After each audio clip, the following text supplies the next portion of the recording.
نحمده ونصلي على رسوله الكريم அம்மா பாது ஃபில் குர்ஆனில் அலீம் ஃபில் குர்ஆனில் மஜீத்.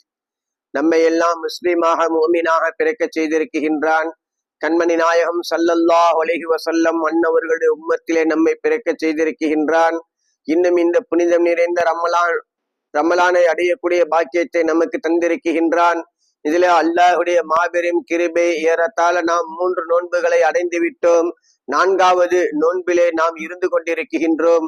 இந்த 4வது நோன்பின் தலைப்பாக நாம் பார்க்க இருப்பது என்னவென்று சொன்னால், ஜக்காத்தும் அதனுடைய சட்டங்களும் பார்க்க இருக்கின்றோம் சகோதரர்களே.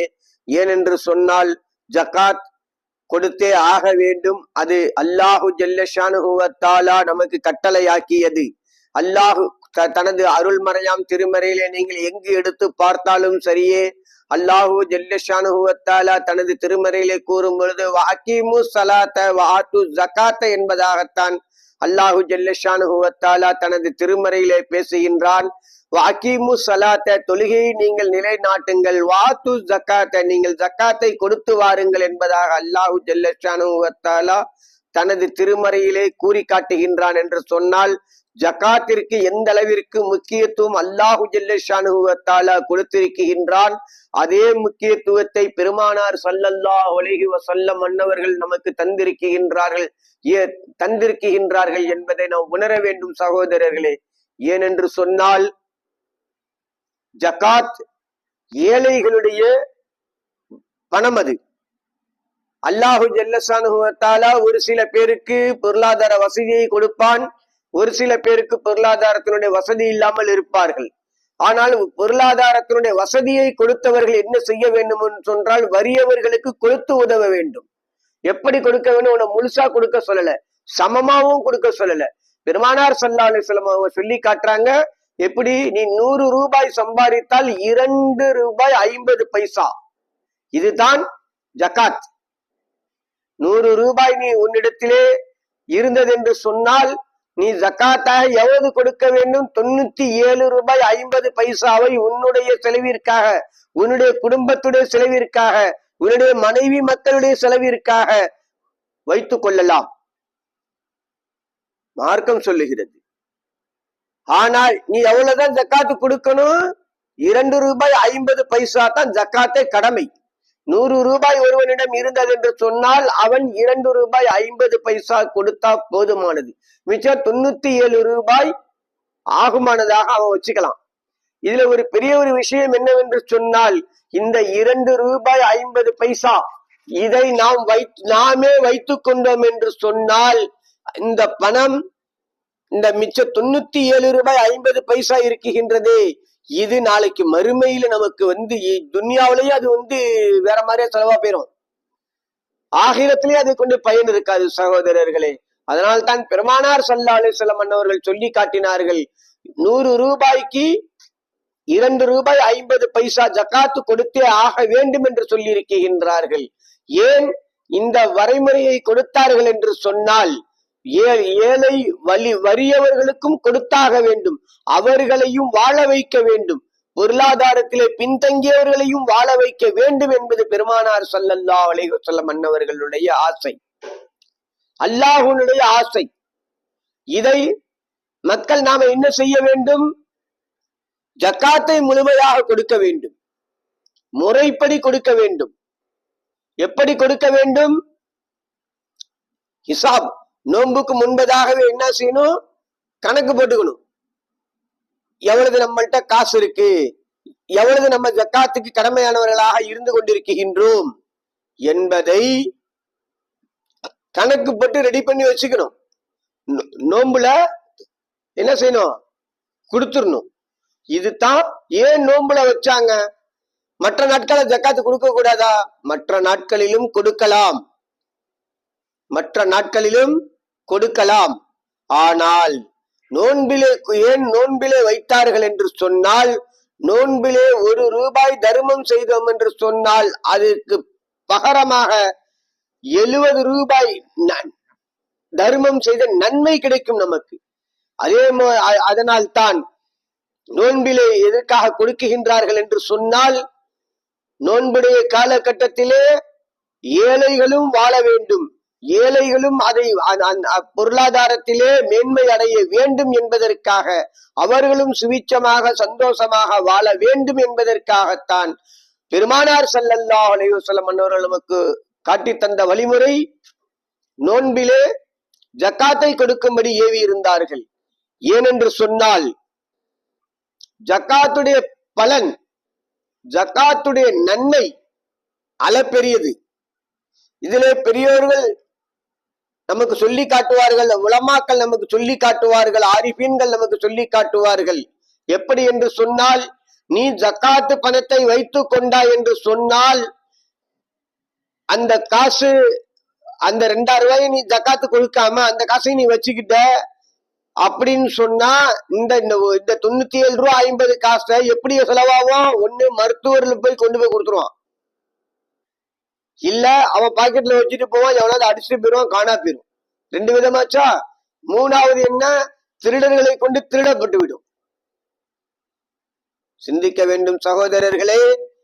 ஏன் இன்றைக்கு பார்த்தோம் என்று சொன்னால் வியாதி அகப்பட்டு கொண்டிருக்கின்றோம். ஏன்? முறைப்படி முறையான முறையிலே ஜக்காத்தை கணக்கு பண்ணி கொடுக்காததனுடைய விளைவுதான் சகோதரர்களே. நாம் முறைப்படி ஜக்காத்தை கணக்கு பண்ணி அதனுடைய ஹிசாபு என்னவோ அதை கொடுக்க வேண்டும் சகோதரர்களே. ஜக்காத் யாருக்கு கொடுக்க வேண்டும்? முதலில் அதை விளங்க வேண்டும். ஜக்காத் யாருக்கு கொடுக்க வேண்டும் என்று சொன்னால், முதலிலே நம் சொந்த பந்தத்திலே யார் ஏழ்மையாக இருக்கின்றார்களோ, யார் அடித்தட்டிலே அடிமட்டத்திலே இருக்கின்றார்களோ அவர்களுக்கு கொடுக்க வேண்டும். இரண்டாவதாக, நமது ஊரிலே நமது மஹல்லாவிலே யார் கஷ்டப்படுகின்றார்களோ, யார் அடித்தட்டிலே இருக்கின்றார்களோ அவர்களுக்கு கொடுக்க வேண்டும். அதற்கு அடுத்துதான் மற்றவர்களுக்கு கொடுக்க வேண்டும். இதிலே ஏழைகளுக்கு கொடுப்பது மிக சிறந்தது என்பதாக மகான்கள் ஆரிஃபீன்கள் நமக்கு சொல்லி தருகின்றார்கள் சகோதரர்களே. ஏன்? ஏழைகளுடைய நிலையை மாற்ற வேண்டும் என்பதுதான் இஸ்லாத்தின் நோக்கம், ஈமானின் நோக்கம். இஸ்லாத்தின் நோக்கம், ஈமானின் நோக்கம் என்னவென்று சொன்னால், ஏழைகளையும் வாழ வைக்க வேண்டும், ஏழைகளையும் உயர்த்த வேண்டும். இதுதான் இஸ்லாம் நமக்கு சொல்லித் தரக்கூடிய படிப்பினை. அதற்காகத்தான் பெருமானார் ஸல்லல்லாஹு அலைஹி வஸல்லம் அன்னவர்கள், அல்லாஹு ஜல்ல ஷானுஹு வ தஆலாவும் பெருமானார் ஸல்லல்லாஹு அலைஹி வஸல்லம் அன்னவர்களும் ஜக்காத்தை நமக்கு விதியாக்கி இருக்கின்றார்கள். நாம் ஜக்காத்தை கணக்கு பண்ணி கொடுத்து விட்டோம் என்று சொன்னால், அதே போன்று ஒருவரிடம் 10.5 பவுன் நகை இருக்கின்றது என்று சொன்னால் அதற்குரிய ஜக்காத்தை அவர் கொடுத்தாக வேண்டும். 600 கிராம் வெள்ளி இருந்தது என்று சொன்னால் ஜக்காத்துடைய ஹிசாபுக்கு அவர் கடமையாகி விடுகின்றார், கொடுத்தாக வேண்டும். இதிலே மதுஹபு ரீதியாக நாம் ஷாஃபி இமாம், ஹனஃபி இமாம் என்று பார்த்தோம் என்று சொன்னால் வரைமுறைகள், வழிமுறைகள் இருந்து கொண்டிருக்கின்றன. 10.5 பவுன், அந்த 10.5 பவுன் எப்படியாக இருக்க வேண்டும்? அணிகலன்களாக இருந்தால் டெய்லி ஒருத்தர் போட்டு யூஸ் பண்ணிட்டு இருக்கிறாங்க, அதற்கு ஜக்காத்து கொடுக்க வேண்டிய கடமை இல்லை. ஆனால் அந்த 10.5 பவுன் அல்லாம எக்ஸ்ட்ரா ஒரு 10.5 பவுன் வச்சிருக்காங்க வீட்டுல, லாக்கர்ல, பேங்க்ல, லாக்கர்ல, அல்லது தான் வீட்டுல லாக்கர் அடிச்சு லாக்கர்ல வச்சிருக்காங்க, அதற்குரிய ஜக்காத்துடைய ஹிசாபை கொடுத்தாக வேண்டும்.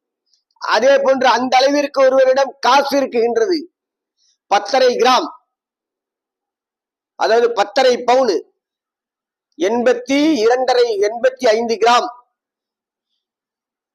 ஒருவரிடம் இருக்குகின்றது என்று சொன்னால் 84 கிராம், 85 கிராம் இந்த கணக்கு ஒருவரிடம் இருக்குகின்றது என்று இந்த கணக்கு படி போட்டு பார்த்தோம்னு சொன்னா அந்த அளவுக்கு ஒருவரிடம் காசு இருக்குகின்றது என்று சொன்னால் அவரின் மீது ஜக்காத்து வாஜிபு. எப்ப வாஜிபாகும்?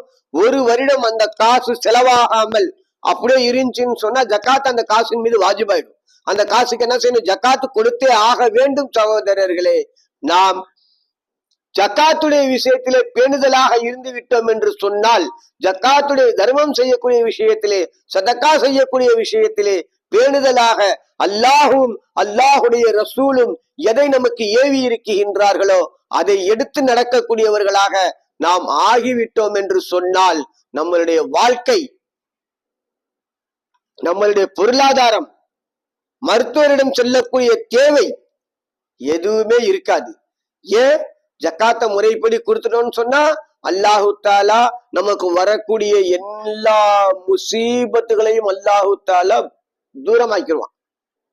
எல்லா முசீபத்துகளையும் அல்லாஹு தாலா தூரமாக்கிடுவான். அதே மாதிரி நமக்கு வரக்கூடிய கஷ்ட நஷ்டங்களை விட்டும் அல்லாஹு தாலா பாதுகாத்துக்குவான். அதனால தான் சதக்காவையும் ஜக்காத்தையும் முற்படுத்தினார்கள் பெரியோர்கள் என்பதை விளங்கி அதன்படி நாம் எந்த அளவிற்கு ஜக்காத்துடைய ஹிசாபிலே இருக்குகின்றோமோ அதனுடைய ஹிசாபு படி கணக்கு பண்ணி மக்களுக்கு மத்தியிலே ஏழ்மையாக இருக்குகின்றார்களோ அவர்களுக்கு அந்த ஜக்காத்துடைய ஹிசாபை கொடுத்து அவர்களையும் வாழ வைத்து அல்லாஹ்விடத்திலே நன்மையை எதிர்பார்த்தவர்களாக இந்த ரமலானை முழுமையாக அடையக்கூடியவர்களாக நாம் அனைவர்களையும் அல்லாஹ் ஆக்கி அருள் புரிவானாக.